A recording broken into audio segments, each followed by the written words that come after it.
ठीक है, एक ऐसी जुड़ी हुई कहानी मैं बताने वाला हूँ जिसमें भगवान से जो है से कि मुलाकात करने की बात होती है और लोग मोह माया के जाल में कैसे जकड़ करके बीच में ही रह जाते हैं। बस छोटी सी कहानी, आप इसे अंत तक बने रह करके देखिएगा, समझने वाली बात है।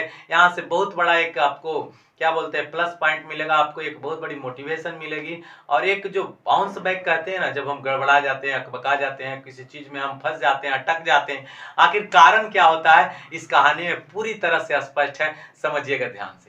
एक राजा जी थे, वे अपने राजकाज के अलावे पूजा पाठ में यकीन रखते थे। भगवान की पूजा अर्चना भक्ति करना उन्हें बड़ी अच्छा लगता था। उन्हें लगता था कि समाज समूह में रहते हुए, सबकी सेवा भावना करते हुए भगवान की सेवा भी करना जरूरी होता है। अतः उन्होंने अपने राज्य से थोड़ी दूरी पर क्या बोलते हैं एकांत जगह में बाग बगीचे के आसपास में उन्होंने एक आश्रम बना लिया, जहां पर वे केवल अकेला जा करके एक निश्चित समय में वहां भक्ति भजन तप तपस्या आदि किया करते थे। भक्त की ये प्रवृत्ति देख करके एक तरह से भगवान को बड़ी अच्छा लगा कि भाई ये राजकाज के अलावे भी जो है से भक्ति भजन में भी लीन रहता, वो भी नित्य करता, समय के साथ करता, उसे थोड़ी सी भी इससे जो है से हड़बड़ाहट गड़बड़ाहट नहीं हो रही, उसकी मनो इच्छा यही है। तो उसकी भक्ति भावना को देख करके भगवान एक दिन प्रकट हो गए और उससे पूछा कि चलो भाई तुम्हारी क्या इच्छा है, मैं तुम्हारी भक्ति भावना से खुश हूं, प्रसन्न हूं, तुम्हें जो चाहिए बोलो। राजा जो था वो राजा बहुत प्रसन्न हुआ कि चलिए भाई उसके भक्ति भावना से भगवान भी प्रसन्न होते हैं और आज उनके सामने खड़े हो गए। आज तो उसकी हर इच्छा ही पूर्ण हो गई, वह जिस उद्देश्य से करता था वो आज उद्देश्य पूरा हो गई। तो भगवान से उसने कहा कि हमें कुछ नहीं चाहिए भगवान, मुझे बस आपकी दया प्रेम भावना, बस और कुछ नहीं चाहिए, आपके चरणों में मेरा स्थान बना रहे, बस मैं इतना ही चाहता हूँ और कुछ नहीं मुझे चाहिए। तो भगवान ने कहा कि वो तो सदा के लिए बनी रहेगी, उसके लिए तो चिंता ही मत करो। चलो और बताओ, और कोई इच्छा मन में है तो पूछ सकते हो, मैं तुम्हें देने के लिए तैयार हूं। तो राजा ने कहा कि भगवान यदि आपकी थोड़ी सी भी ज्यादा इच्छा अगर कर रही है कुछ देने की, तो बस थोड़ी सी एक हमारा रिक्वेस्ट कर लीजिए, रिक्वेस्ट पूरा कर दीजिए कि हमारे जितने भी राज्य के नागरिक हैं, लोग हैं, वे भी भक्ति भावना करते हैं, उन्हें काम काज से फुर्सत नहीं मिलता, अतः उन्हें दर्शन दे दें। भगवान जी को लगा कि देखो ये तो तुम्हारी तप तपस्या का फल है कि मैं तुम्हें दर्शन देने आया हूं, लेकिन ये फल उनको प्राप्त हो जाए ऐसा तुम चाहते हो तो खैर तुम्हारी चाहत है तो वो भी मैं पूर्ण करूंगा, लेकिन एक शर्त है कि वो यहीं आएंगे तभी मैं दर्शन दूंगा, अन्यथा मैं उनके पास नहीं जा सकता। ये हमारी कानून के खिलाफ है, ये नियम के खिलाफ है, ये प्रकृति के खिलाफ है।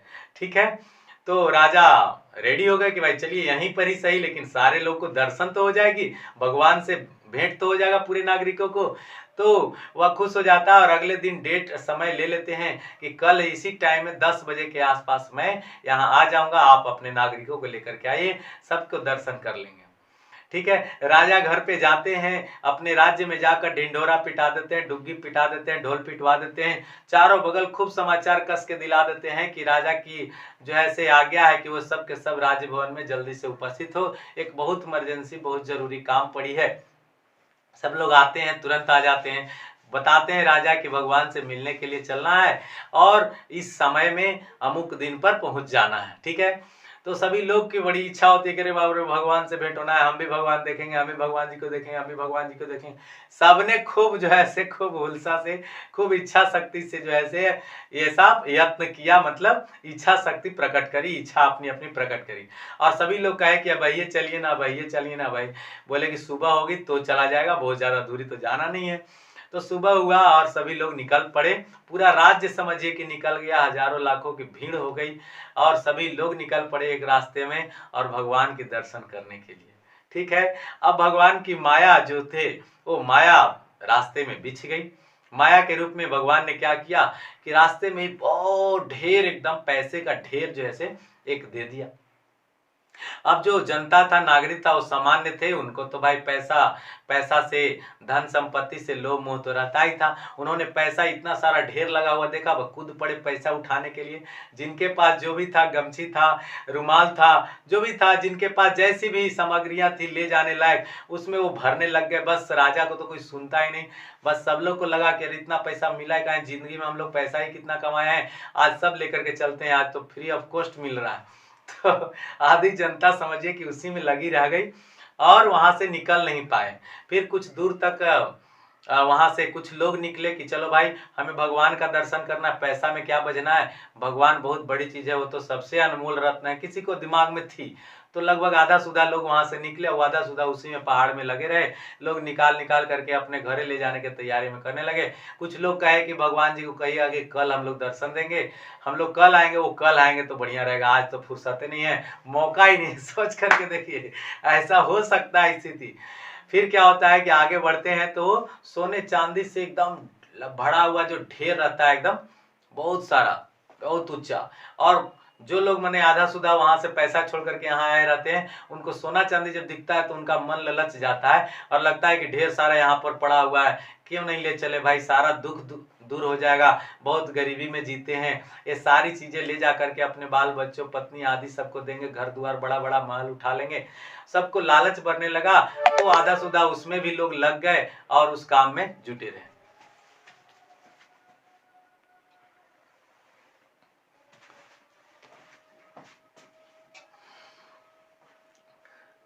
फिर क्या होता है कि वहां से निकलते हैं, कुछ लोग तो वहीं पे रह जाते हैं, लगभग आधा से ज्यादा लोग वहां पर भी रह जाते हैं। कुछ जो बचे कुचे लोग होते हैं, दो चार पांच, तो आगे की ओर बढ़ते हैं। तो आगे की ओर भी भगवान की माया, फिर एक बड़ा बिछाया हुआ होता है, वहां हीरा मोती से भरा हुआ एक ढेर होता है बहुत बड़ा सा। वहां देख करके लोग आकर्षित हो जाते हैं, बाबा रे बाबा, पैसा छूट गया, सोना चांदी छोड़ दिए, अब तो हीरा जेवरात है भाई, इतना बहुमूल्य सामग्री तो हम छोड़ नहीं सकते, अब तो इसे लेकर के ही जाएंगे। और राजा को कहा कि राजा जी आप क्या कीजिए, भगवान जी से कहिएगा कि हम लोग आज बहुत बिजी हैं, समय नहीं है, सो कल आ जाएंगे, हम लोग इसी टाइम पर पहुंच जाएंगे। सो आप जाइए, भगवान जी से बोल दीजिए हम लोग आज व्यस्त हैं।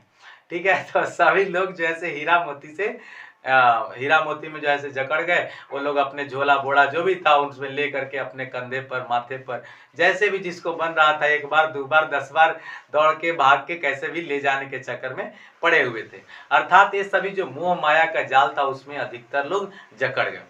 फिर राजा जो है अकेला ही पहुंचता है, भगवान जी वहां इंतजार कर रहे होते हैं, बोलते हैं कि मैं तो कब से यहाँ पर बैठा खड़ा हूँ और तुम्हारा आने का इंतजार कर रहा हूं, लेकिन तुम तो हो ही नहीं, क्या कर रहे थे। तो सारा कहानी बता देते हैं राजा जी कि भाई हम तो सबको लेकर के आ रहे थे, लेकिन बीच में इतने सारे मोह माया के जाल उनको दिखाई दिया कि उनसे रहा नहीं गया और वो उसी में व्यस्त रह गए। और उन्होंने कहा कि कल भगवान जी को कहिएगा कि आएंगे, हम लोग आज व्यस्त हैं। तो भगवान जी ने कहा यही बात है मनुष्यों के साथ, सामान्य मनुष्य जिनको भक्ति भावना से अटैचमेंट नहीं, जो भगवान को पहचाने ही नहीं, उनके लिए हीरा मोती से बढ़ करके भगवान कभी हो ही नहीं सकते। अतः उनको इन्हीं चीजों में लिपटे छोड़ दीजिए। जिस दिन उनकी इच्छा जागृति उत्पन्न होगी, स्वयं जब वो जागेंगे, हमें जगाने से, आपको जगाने से जबरदस्ती वो जागने वाले नहीं। जब तक उनकी जागृति उत्पन्न नहीं होगी, अपने मन की जो है कि इच्छा शक्ति नहीं होगी, लक्ष्य उनका भगवान की प्राप्ति करना ना होगा, तब तक उनसे जबरदस्ती करने का कोई फायदा नहीं है। तो ये कहानी ये बताती है कि हम आप भी इसी उलझन में कि बड़े हीरे मोती पैसे आदि के चक्र में मोह माया, इसको मोह जाल ही बताया गया। सभी काव्यों में यही चीज बताया गया। एक नानक साहब का लिखा हुआ छोटा सा टुकड़ी है, उसमें भी यही बताया गया है कि जो मोह माया के जाल में जकड़ जाते हैं लोग, और मोह माया के जाल में जकड़ करके और वे जो है से भगवान से नाता तोड़ लेते हैं, उन्हें उनका जो उनको प्राप्त करना छोटा लगता है, तुच्छ लगता है, और ऐश्वर्य, धन्य और मान मर्यादा, प्रतिष्ठा, ये सभी चीजें उनसे ज्यादा महंगी और बहुमूल्य लगती है। अतः लोग उसी में जुटे रह जाते हैं और अपने जीवन से निकल जाते हैं। तो ये कहानी बताती है कि हमें भगवान से अगर जुटना है, भगवान को प्राप्ति करनी है, तो बहुमूल्य रत्न के रूप में उनसे बड़ा तो कुछ है ही नहीं। तो मोह माया के जालों से भी हटना पड़ेगा, तब उनकी प्राप्ति होगी। आपको वीडियो अंत तक देखने के लिए बहुत बहुत धन्यवाद। अब तक हमारे इस चैनल को सब्सक्राइब नहीं किया तो जाकर के सब्सक्राइब करिए, लाइक करिए और शेयर करके अपने दोस्तों तक